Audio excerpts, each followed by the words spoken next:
हम सब लोग अपने जीवन में भारी चिंता से ग्रस्त हैं। बड़ी भारी चिंता हमको सबको है। ऐसा कोई आदमी है यहां पर जिसको चिंता नहीं है? हाथ उठाओ।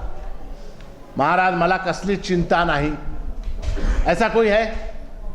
नहीं है। सबको चिंता है। किसी को कुछ है, किसी को कुछ है, किसी को कुछ है। प्रत्येक व्यक्ति को कोई ना कोई चिंता है। ठीक है? कोई ना कोई समस्या है, कोई ना कोई समस्या हमको है। किसी को पत्नी से समस्या है, पत्नी को पति से समस्या है, माता को पुत्र से समस्या है, पुत्र को माता से समस्या, किसी को जमीन जायदाद की समस्या है, किसी को रुपए पैसे की समस्या है, किसी को नौकरी की समस्या है, किसी को औलाद की समस्या, नाना प्रकार की समस्या है। और उन समस्याओं के निराकरण के लिए हम यहां आते हैं। हम प्रभु के पास क्यों आते हैं? हमारा प्रभु के ऊपर प्रेम है इसलिए हम आते हैं, या प्रभु के पास आने से हमारी समस्या मिट जाएगी इसलिए हम आते हैं? सही ईमानदारी से अपनी छाती पर हाथ रखकर बोलिए, किस लिए आते हैं आप यहां? बोलिए बोलिए, किस लिए आते? समस्या के निवारण के लिए आते हैं। अपनी समस्या के निवारण के लिए हम प्रभु के पास आते हैं। ठीक है। अब ये वैसा ही है सेम, जैसे मुझे मान लीजिए कोई रोग हो गया, मुझे एक रोग हो गया और मैं डॉक्टर के पास गया। किस लिए गया? मेरी समस्या के निराकरण के लिए। मुझे ब्लड प्रेशर हो गया, मुझे शुगर हो गया, या छाती में दर्द हो गया, कुछ हो गया, तो मैं डॉक्टर के पास चला गया। डॉक्टर क्या करता है कि मुझको औषधि देता है, दवाई देता है ना। सवेरे ये गोली लो, शाम में ये गोली लो, दोपहर में ये गोली लो, खाने के पहले ये गोली लो, खाने के बाद ये गोली लो, नींद करने के पहले ये गोली लो, नींद से जगने के पहले ये गोली लो।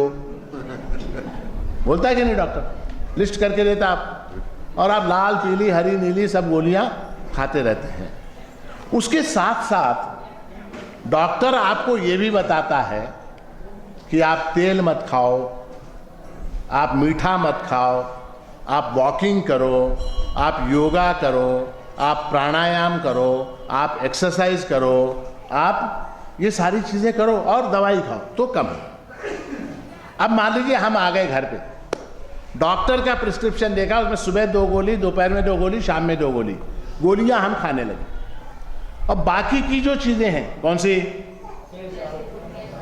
तेल मत खाओ, वॉकिंग करो, योगा करो, प्राणायाम करो, ये सारी चीजें जो बताई वो सब चलता, वो करने की आवश्यकता नहीं। ऐसा हमने अगर मान लिया तो वो गोलियां खाने से हमारी बीमारी कम होगी क्या? कम होगी क्या? नहीं, कुछ नहीं कम होगी। मान लीजिए मुझे शुगर है, मुझे डायबिटीज है, और मैं डॉक्टर के पास गया, डॉक्टर ने मुझे गोली दी, मैंने गोली खाई, घर पे आके गुलाब जामुन खाया, तो क्या होगा? कोई नहीं, सेट ऑफ हो जाएगा। वो जो गोली ली और गुलाब जामुन खा लिया, फिर डायबिटीज जैसा का वैसा, है ना। तो हम भी प्रभु के पास आते हैं अपनी समस्या के निराकरण के लिए। ठीक है? समस्या के निराकरण के लिए हम प्रभु के पास आते हैं। प्रभु अपनी कृपा, अपने आशीर्वाद रूपी औषधि से हमारी समस्या का निराकरण कर देता है, किंतु साथ ही उसका जो उपदेश है, समझ रहे आप बात को? प्रभु की कृपा, प्रभु का आशीर्वाद, ये इज इक्वल टू गोली।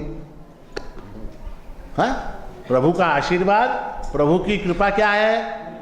गोली। और प्रभु का उपदेश क्या है? एक्सरसाइज करो, प्राणायाम करो, हाँ, तेल मत खाओ, घी मत खाओ, मीठा मत खाओ। ये जो सारी चीजें हैं, ये जो उपदेश हैं, उसके ऊपर हम ध्यान देते हैं क्या? प्रभु की कृपा, प्रभु के आशीर्वाद के लिए हम कतार बना के खड़े रहते लाइन से। हैं? कितने लोग आज, कितने लोग, कम से कम 5000 लोग लाइन बना के खड़े हो गए प्रभु के दर्शन के लिए। क्यों? प्रभु की कृपा चाहिए। ठीक है, प्रभु की कृपा मिल गई, प्रभु का आशीर्वाद मिल गया, मगर साथ में जो प्रभु का उपदेश है उसके ऊपर अगर आचरण नहीं करेंगे तो प्रभु की कृपा काम करेगी क्या? दवाई काम करेगी क्या? इतने बुज़दिली से मत बोलिए, जोर से बोलिए। करेगी क्या? नहीं करेगी, नहीं करेगी, नहीं करेगी। हमारी समस्या का निराकरण होता है क्या? हम प्रभु के पास आते हैं, होता है क्या? नहीं होता। क्यों नहीं होता? क्यों नहीं होता? क्योंकि दवाई हम लेते हैं, किंतु पथ्य का जो आचरण है वो आचरण हम नहीं।